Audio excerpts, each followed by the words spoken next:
పచ్చిమిరపకాయలు, ఉల్లిపాయ ముక్కలు వేసి కాస్త వేగనివ్వాలి. ఆ తర్వాత అందులో అల్లం వెల్లుల్లి పేస్ట్ వేసి వేయించుకొని జీడిపప్పు పేస్ట్, ఉప్పు, కారం, ధనియాల పొడి వేసి మరి కాస్త వేయించుకోవాలి. దాంట్లో పాలు పోసి కాస్త ఉడకనిచ్చి వేయించుకున్న వంకాయల్ని అందులో వేసి బాగా కలిపి సర్వింగ్ బౌల్ లోకి తీసుకోవాలి. ఆపై కొత్తిమీరతో గార్నిష్ చేసుకుంటే ఎంతో టేస్టీగా ఉండే baingan kofta curry ready.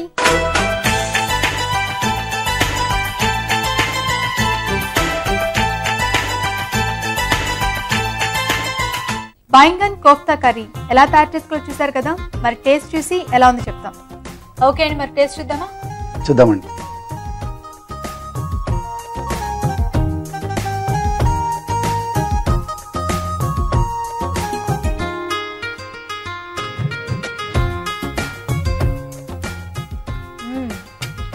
Very tasty అండి, చాలా బాగుందండి, చాలా బాగుంది. సో ఆ వంకాయ కాంబినేషన్ లో మీరు లోపల స్టఫింగ్ ఆలు మిక్స్ అయ్యింది. అండ్ దాంతో పాటుగా ఇక్కడ మనం కొంచెం స్పెషల్ గా పాలతో కుక్ చేసుకున్నాం. అండ్ జీడిపప్పు పేస్ట్ ఉంది. సో కొంచెం స్వీట్ గా అలాగే కారంగా వంకాయ ఫ్లేవర్ తెలుస్తూ చాలా బాగుంది.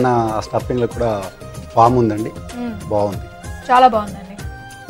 సో శ్రావ్య గారు, మీరు కోరుకున్న బైంగన్ కోఫ్తా కర్రీ చాలా బాగుంది. సో తప్పకుండా ట్రై చేయండి. ఇప్పుడు మీకోసం ఈ చిట్కా. ఒకసారి ఫ్రిడ్జ్ లో బాగా ఐస్ కట్టకడుతూ ఉంటుంది. అలా అవ్వకుండా ఉండాలి అంటే ఒక మూల కొద్దిగా ఉప్పు వేస్తే సరిపోతుంది, గడ్డ కట్టకుండా ఉంటుంది. ఈ రోజు వంటలు పిండి వంటల్లో శ్రావ్య గారు కోరుకున్న బైంగన్ కోఫ్తా కర్రీ ఎలా తయారు చేసుకోవాలో చూసాం కదా. మీరు కూడా ఇదే విధంగా చెఫ్స్ ద్వారా మంచి మంచి వంటకాలు తెలుసుకోవాలంటే వెంటనే మాకు ఈమెయిల్ చేయండి. ఈమెయిల్ ఎలా చేయాలి అంటే abhiruchi@etv.co.in కి మెయిల్ చేయండి.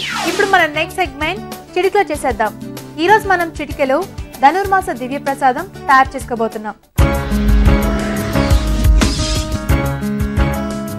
ఈ రోజు మనం ధనుర్మాస దివ్య ప్రసాదంగా చెన్నా సేమియా తయారు చేసుకోబోతున్నాం. ఇది ఎలా తయారు చేసుకోవాలో ఇప్పుడు చూద్దాం.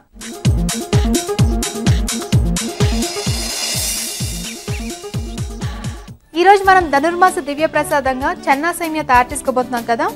ఇది స్వీటా లేకపోతే హాటా? హాట్ అండి. హాట్. ఓకే, మరి చెన్నాతో ఎలా ఉంటుందండి చెన్నా సేమియా? చాలా బాగుంటుందండి, ఎందుకంటే మనం ప్రసాదం ఎక్కువగా చెన్నతో చేస్తూ ఉంటాం. అవును, లేకుండా సేమియా ఆర్ చెన్న కాంబినేషన్ లో చాలా బాగుంటుంది. చాలా బాగుంటుంది. చక్కగా మనం దేవుడికి కూడా నైవేద్యంగా పెట్టుకోవచ్చు. అలాగే మనం టేస్టీగా డిఫరెంట్ గా మనం చూడొచ్చు కదా. అవునండి.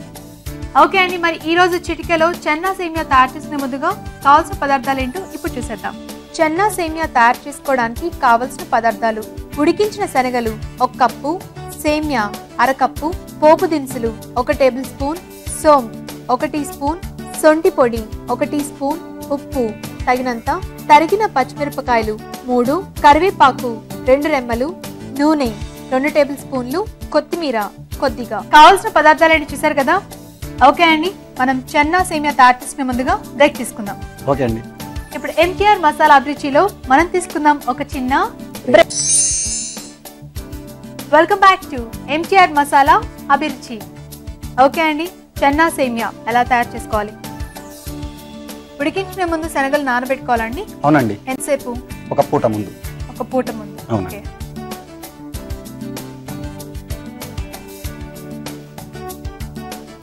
ఇక్కడ మనం ఇది నైవేద్యంగా చేసుకుంటాం కదా ధనుర్మాస ప్రసాదంగా. ఇది మనం టిఫిన్ గా కూడా చేసుకోవచ్చు అండి, మామూలుగా ఇంట్లో చేసుకోవచ్చండి. చేసుకోవచ్చా? ముందుగా కొద్దిగా నూనె వేసుకోవాలి.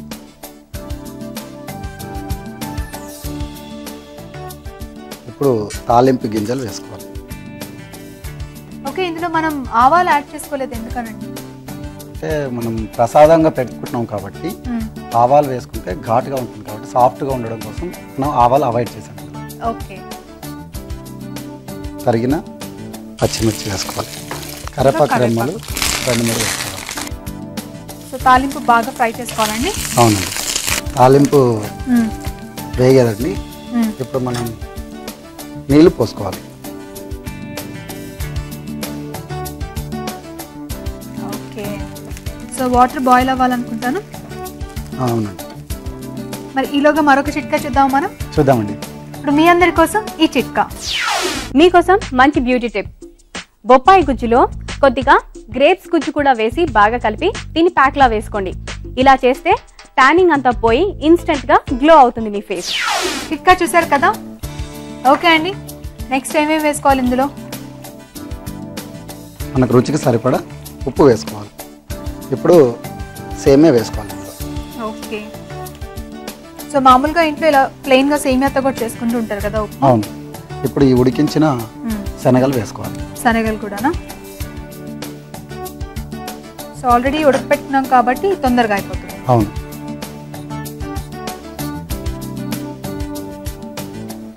ఇప్పుడు ఇందులో మనం కొద్దిగా కొత్తిమీర వేసుకోవాలి. ఓకే, ఇందులో సొంటి పొడి వేసుకోవాలి. ఇంకా కొద్దిగా సోంపు. ఓకే, ఇంకొంచెంసేపు ఉడకాలి కదండి ఇది. అవునండి. మరి ఈలోగా మాకు కార్వింగ్ చూపిస్తారా? చూపిస్తామండి. సో ఇది సిమ్లో పెట్టేసుకున్నాం. ఈరోజు ఏం కార్వింగ్ చూపిస్తున్నారండి? కీరతో ఒక డిఫరెంట్. కీరతో ఒక డిఫరెంటా? ఏంటి ఆ డిఫరెంట్? చూపిస్తాను. ఓ, సో మీరు ఎప్పుడైనా కార్వింగ్ చూపిస్తామనే చెప్తారు, సో అది సస్పెన్స్గా ఉంచేస్తారు. ఇప్పుడు కీరా మధ్య భాగం కట్ చేసుకొని. ఓకే, కొంచెం లావుగా ఉండే కీరా తీసుకోవాలండి మనం. అవునండి. ఓకే, ఈ విధంగా ఒక పీస్ కట్ చేసుకోవాలి బేస్కు. ఇప్పుడు మనం ఈ విధంగా ఎడ్జెస్ కట్ చేసుకోవాలి. ఓకే,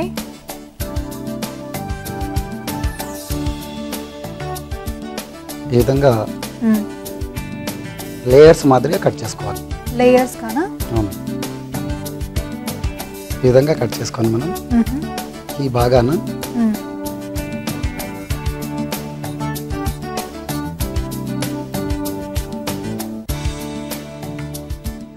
ఓకే, అలా స్ప్లిట్ ఇస్తున్నారా? నోరు. నోరు. అవును.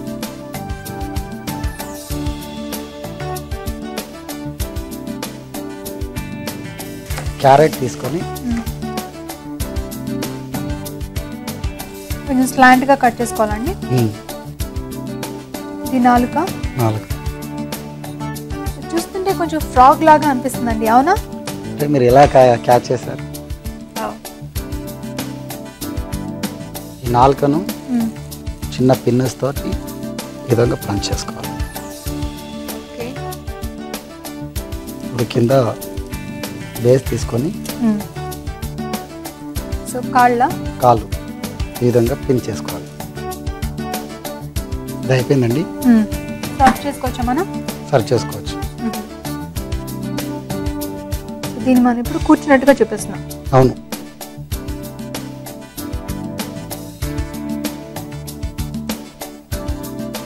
ఇప్పుడు మనం కళ్ళు ఫిక్స్ చేసుకోవాలండి. అవును.